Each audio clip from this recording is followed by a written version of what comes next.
Hi friends, मैं जसवीर आपका देखिए क्लासेज में स्वागत करता हूं। हम राजस्थान का भूगोल पढ़ रहे थे, जिसमें हमने राजस्थान का 25वां कंप्लीट कर लिया था।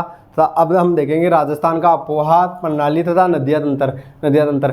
आप सबको पता है राजस्थान को दो भागों में बांटती है अरावली 50 सेमी वर्षा से। तथा राजस्थान की पूर्व में जो अरावली से नदियाँ निकलती है, वह बंगाल खाड़ी में गिरती है, तथा जो पश्चिम से निकलती है वह अरब सागर में गिरती है। तथा बहुत सी नदियाँ हैं जो अंतर प्रवाहित होती है तथा अंदर ही समा जाती है, राजस्थान के रेतीले भूभाग में समा जाती है। तथा राजस्थान अंतर प्रवाह में सर्वाधिक क्षेत्रफल आता है, जैसे 60% कवर अंतर प्रवाह करता है।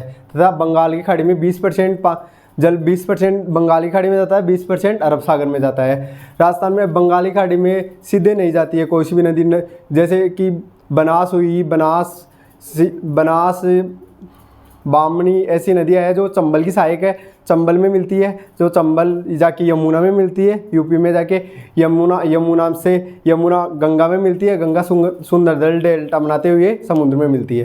तो ऐसे बंगाली खाड़ी का तंत्र कंप्लीट होता है। हम देखते हैं राजस्थान प्रणाली को 3 भागों में बांटा गया है। कौन सा हो गया? बंगाल तंत्र, अरब सागर तंत्र तथा अंतर्प्रवाह क्षेत्र। ठीक है, तो हम देखते हैं पहला बंगाल की खाड़ी में गिरने वाली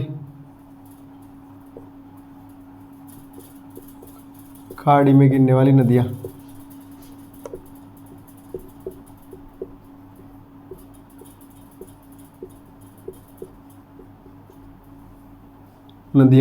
दूसरा है 2 नंबर का है अरब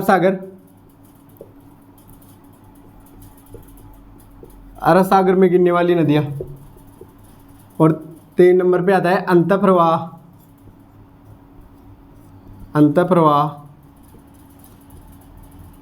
नदियाँ।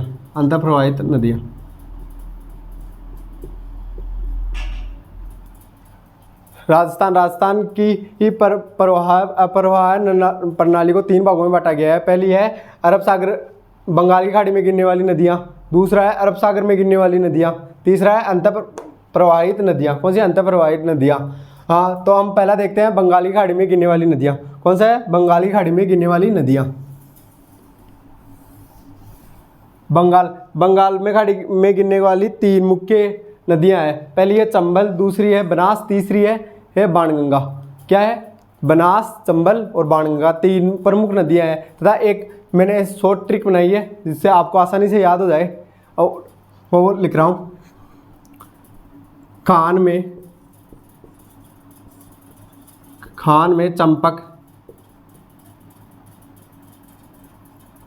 चंपक बाबू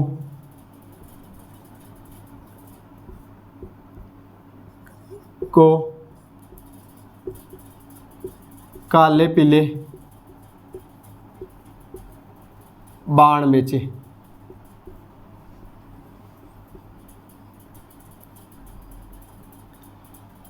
इस ट्रिक से बंगाली खाड़ी में गिरने वाली अधिकांश नदियाँ आ जाएगी इस ट्रिक में, जैसे कि ही खान से खारी हो गई, खान से खारी, न से निवाज, ख से खारी, न से निवाज। अगली है में से मैनाल, च से चंबल और पै से परवन और बै से बनास, को से कोठारी, तब बी से बाणगंगा,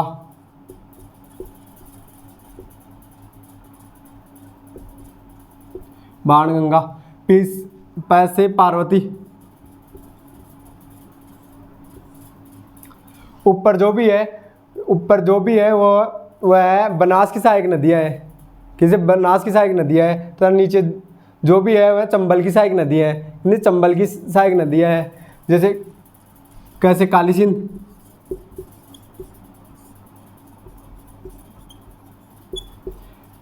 सिंध,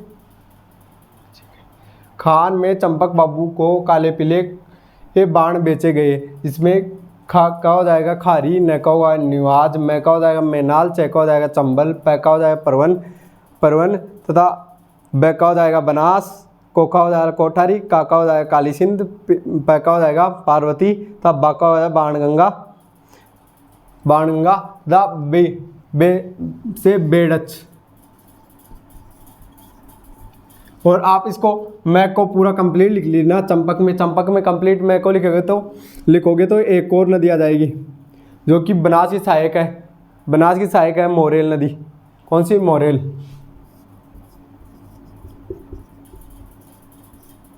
मोरेल नदी। अब देखना बनास की सहायक नदियाँ आ गई खारी, मेनाल, मोरेल, कोठारी तथा बेड़च। बाणगंगा खुद एक नदी तंत्र बनाता है तथा यह सीधे यमुना में जाके मिलती है। राजस्थान की यह दूसरी नदी है जो कि यमुना से सीधे मिलती है।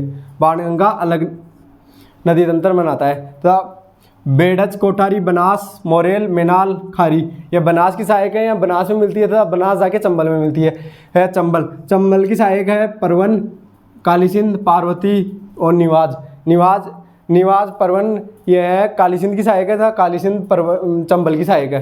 तो आपको इस शॉर्ट ट्रिक से याद हो जाएगा। हमने ये देख ली है इन शॉर्ट ट्रिक से। अब हम देखते हैं कि इसका कितना क्षेत्र है तथा इसकी मुख्य नदियाँ। बंगाली खाड़ी में गिरने वाली नदियाँ। अफवाह क्षेत्र 20% भाग है अफवाह क्षेत्र।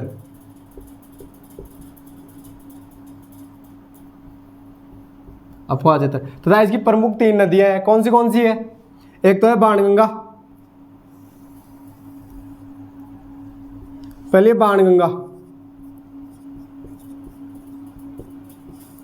बाणगंगा, दूसरी बनास, तीसरी चंबल।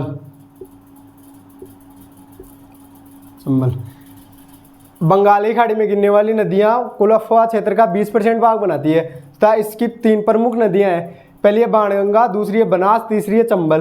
अब हम देखते हैं बाणगंगा। कौन सी? बाणगंगा को अर्जुन की गंगा बोलते हैं। क्या बोलते हैं? अर्जुन की गंगा। तथा इसको रुंडित नदी भी बोलते हैं तथा इसको वो ताला नदी भी बोलते हैं। इसके उपनाम क्या है? अर्जुन की गंगा,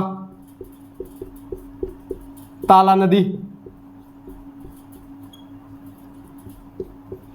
नदी, अर्जुन की गंगा तथा इसको रुंडित नदी बोलते हैं क्योंकि इसका भाग पहले तो यह यमुना में मिलती थी लेकिन वर्तमान में यह भरतपुर में ही फैल जाती है, इसलिए इसको रुंडित नदी भी बोला जाता है।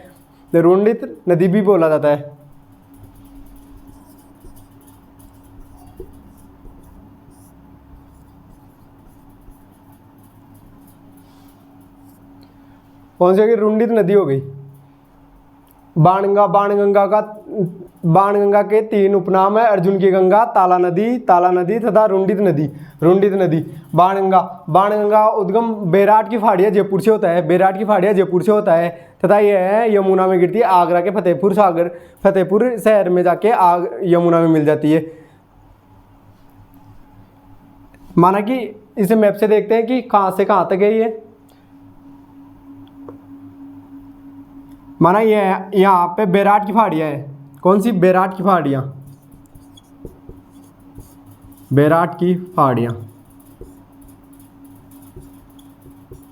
जो कि जयपुर में है।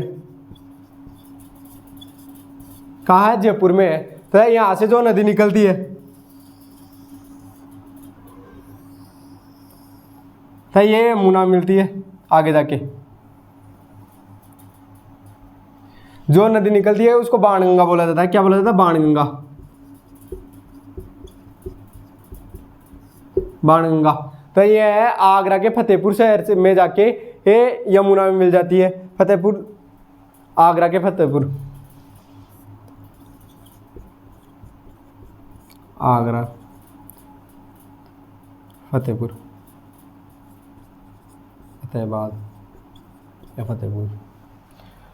के फतेहाबाद या फतेहपुर शहर में ये यमुना में मिल जाती है। किसमें? यमुना में मिल जाती है, यमुना नदी।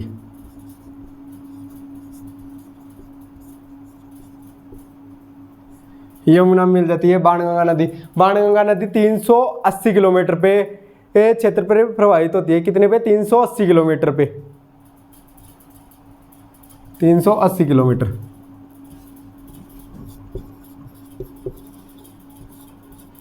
किलोमीटर। क्षेत्र पे यह प्रवाहित होती है तथा इसका जलग्रहण क्षेत्र 14,360 वर्ग किमी है। जलग्रहण क्षेत्र कितना है, जलग्रहण क्षेत्र 14,360 वर्ग किमी। बाणगंगा का जलग्रहण क्षेत्र है 14,360 वर्ग किमी तथा लगभग 8.7% के बराबर है, जो कि कुल अफवाह क्षेत्र का है। तो कुल अफवाह क्षेत्र का 8.7% भाग के बराबर है। 8% में देखें तो 8.47%, 8.47% भाग पे बनाती है।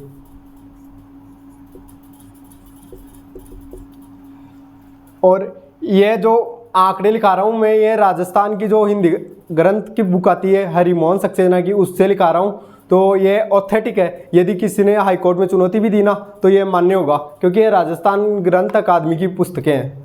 ठीक है, तो ये जो आंकड़े, इनसे आप नोटेंशन रह के याद करना कि कोई किताबों में दिया हुआ है कि इसकी लंबाई 385 मीटर है, किलोमीटर है तथा सर्वाधिक 400 बता रखी है, किसमें कम बता रखी है, तो इसका एकदम सही आंसर होगा 380 किमी का। अब बैराट की पहाड़ियों से जो बाणगंगा नदी निकलती है वहाँ आगरा फतेहाबाद में जाके यमुना मिल जाती है। तथा यह नदी, आप सबको पता है कि राजस्थान में अधिकांश जो सभ्यता, राजस्थान में क्या पूरे विश्व में जो सभ्यता होती है वो नदियों के किनारे फली फूली हुई है। कि तो इसकी किनारे कौन सी सभ्यता थी, बैराट सभ्यता।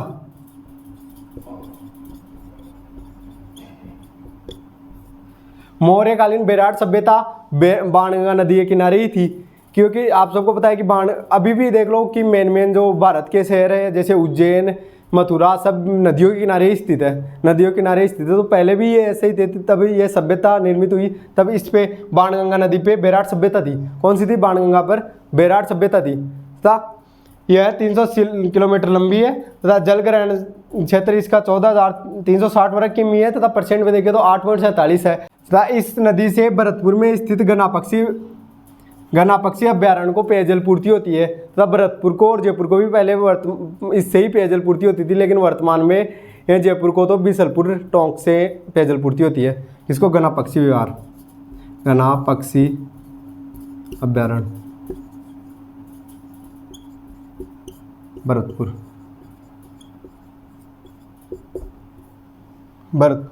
को पेयजल पूर्ति होती है। सही है, हमारी ही बाणगंगा नदी कंप्लीट हो गई है। अब हम अगले वीडियो में देखेंगे चंबल नदी, और चंबल नदी देखेंगे।